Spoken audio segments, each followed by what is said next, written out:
Il primo a maturare la pazza idea era stato Giampaolo Gobbo. Ancora un mese fa l'ex segretario nazionale della Liga Veneta aveva detto la sua sulle prossime regionali. Un'opinione personale, aveva tenuto a precisare, ma di quelle che contano e che allettano, considerando il peso politico del personaggio. Se ci sono le idee, se ci sono gli uomini, se c'è la volontà, anche da soli ce la si può fare. Questo è il discorso che secondo il mio punto di vista faccio. Se c'è troppa confusione è meglio la chiarezza.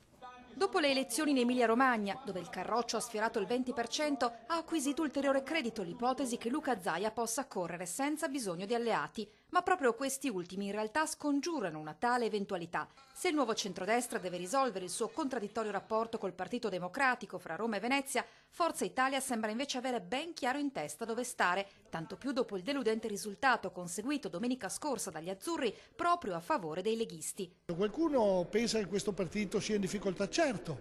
Ci hanno mutilato il nostro leader, fra 2 mesi torna e noi presenteremo la nostra piattaforma programmatica.